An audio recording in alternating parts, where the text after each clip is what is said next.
Hello everyone. Welcome back to the channel. Today on Inquire, Inspect, Invest, we'll be diving into the financials of VEDL, a prominent player in the Indian mining industry. Vedanta is a diversified natural resource group engaged in exploring, extracting and processing minerals and oil and gas. The group engages in the exploration, production and sale of zinc, lead, silver, copper, aluminium, etc. It has presence across India, South Africa, Namibia, Ireland, Liberia and UAE. Its other businesses includes commercial power generation, steel manufacturing and port operations in India and manufacturing of glass substrate in South Korea and Taiwan. Using Screener.com, we'll analyze key financial metrics. The table we are looking at is full of crucial information about a company's financial health. To start, the market cap, which is the total value of all the company's shares, is 1,75,731 crore rupees.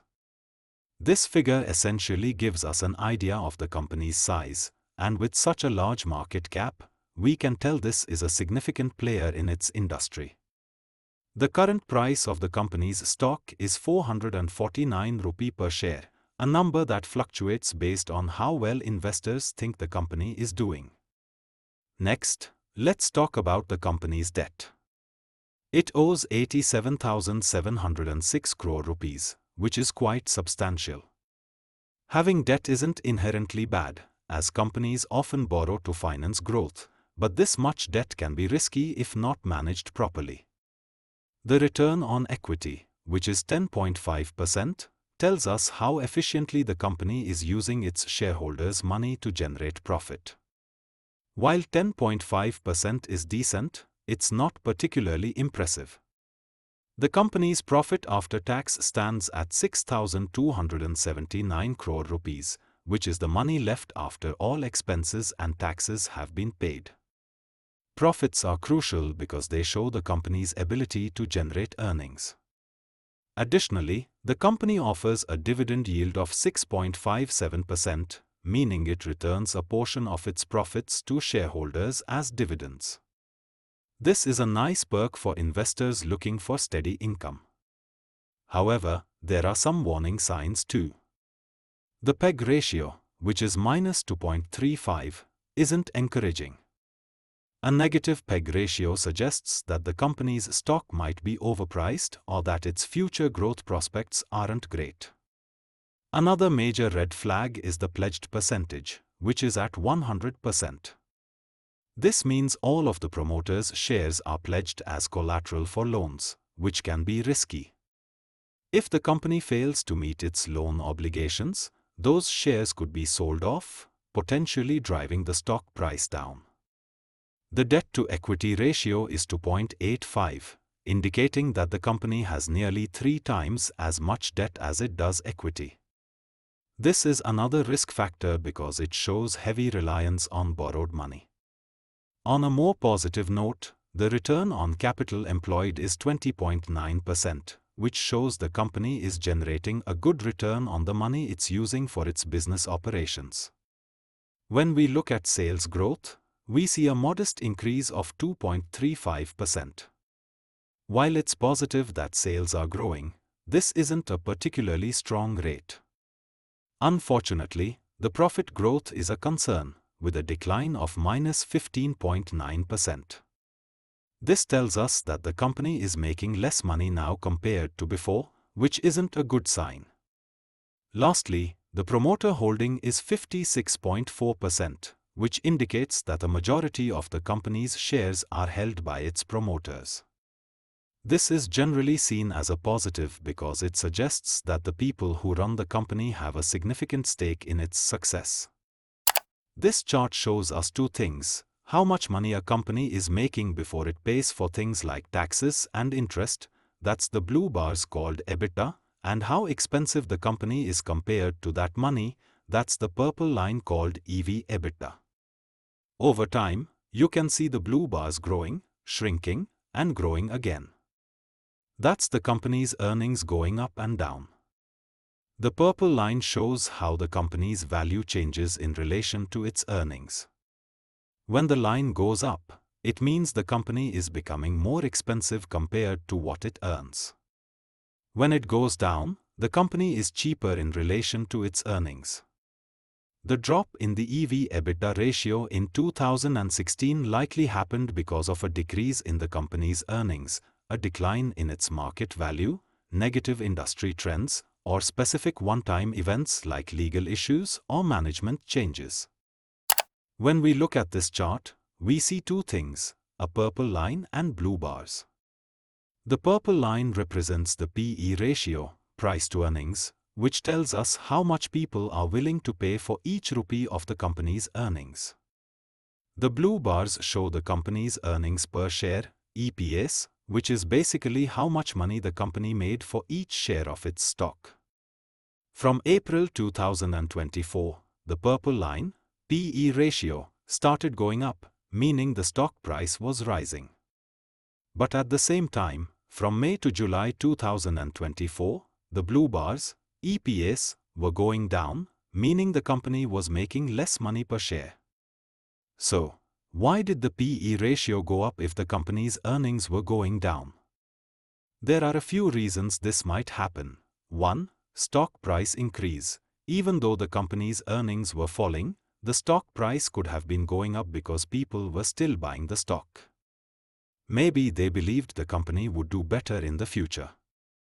2. Market optimism. Sometimes, investors are more focused on what they think will happen in the future rather than what's happening now.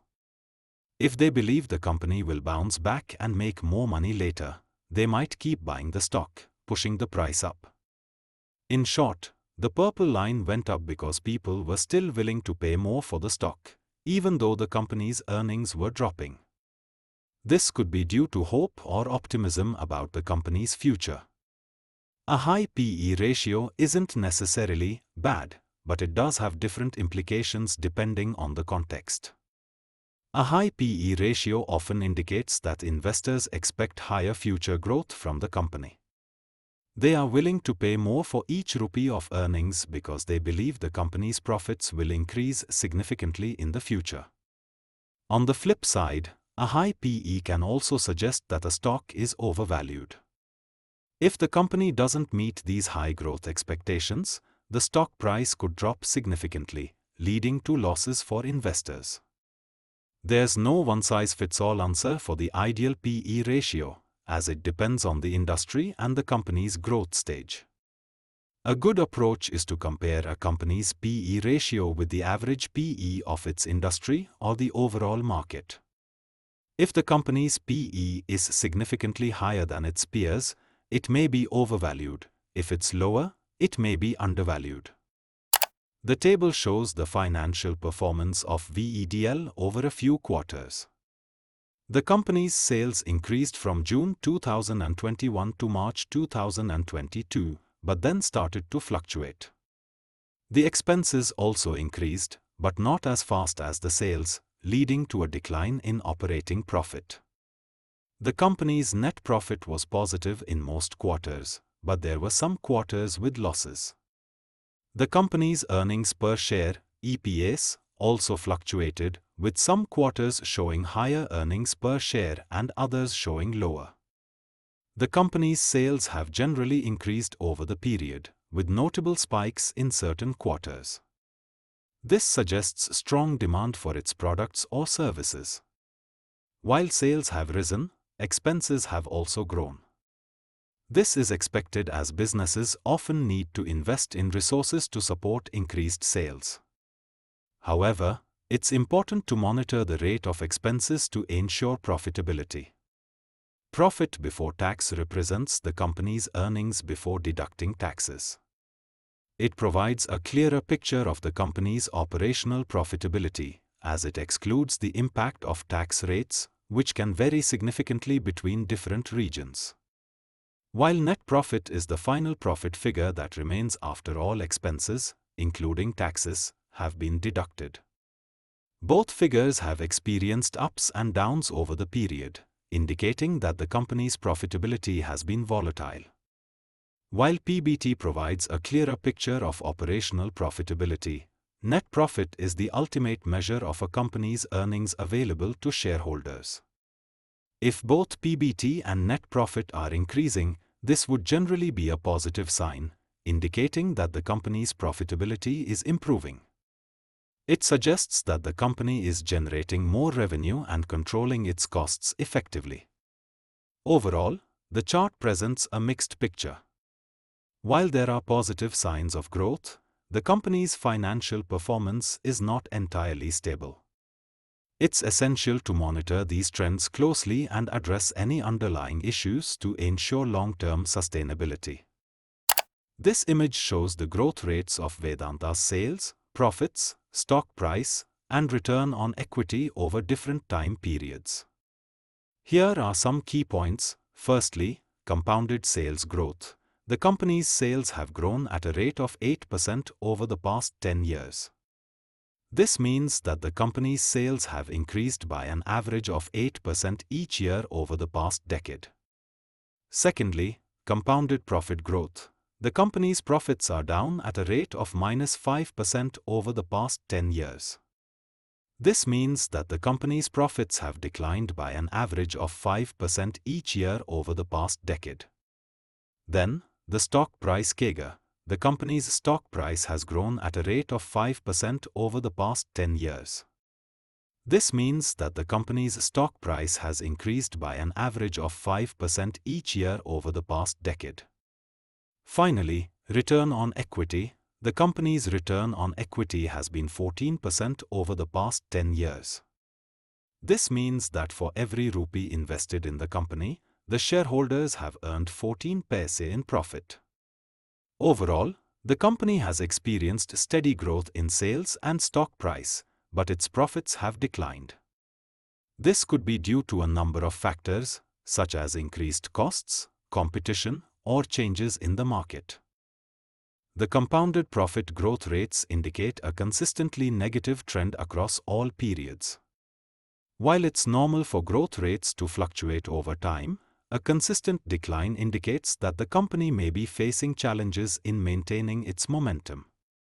This is generally considered bad for investments or business performance, as it shows a reduction in value over time. 3 years at -33% is the most severe, indicating a rapid and substantial reduction in value. Overall, these figures suggest a consistently poor performance with diminishing returns or losses over time, which is undesirable for most investments or business ventures. If the company fails to address these issues, it may face significant challenges in maintaining its long-term growth and profitability. Cash flows refer to the movement of money into and out of a business or investment over a specific period. Cash flows are a key indicator of a company's financial health, reflecting how well it manages its cash to meet its obligations, fund its operations, and invest in future growth. The numbers under cash from operating activity show how much money the company earned from its regular business. For example, if the number for March 2013 is 22, it means the company earned 22 crores in that month. The numbers under cash from investing activity show how much money the company spent on things like buying new equipment or buildings. A negative number here means the company spent more than it earned. The numbers under cash from financing activity show how much money the company borrowed or paid back. A positive number means the company borrowed money, and a negative number means it paid back loans. The number at the bottom under net cash flow is like a total. It shows how much money the company gained or lost overall in that year. In March 2022, the company had a positive net cash flow of 3,817 crores, meaning it generated more cash than it spent. This is typically a sign of good financial health, as the company has enough cash to cover its expenses and potentially invest in growth or return value to shareholders. In March 2023, the company experienced a negative net cash flow of -1,745 crores, meaning it spent more cash than it generated. This could be due to several factors, such as increased operating costs, investments in new projects, or declining revenues. Negative cash flow isn't necessarily bad if it's temporary or related to strategic investments, but it is a warning sign that needs monitoring. In March 2024, the negative cash flow worsened significantly to minus 4,114 crores. This suggests that the company's financial situation is deteriorating, with cash outflows continuing to exceed inflows by an even larger margin. This trend could indicate deeper issues, such as declining profitability, poor cash management, or unsustainable expenses. Now, let us take a look at the ratios. The reduction in debtor days, inventory days, and slight improvement in return on capital employed in 2024 suggest that the company is managing its operations more efficiently.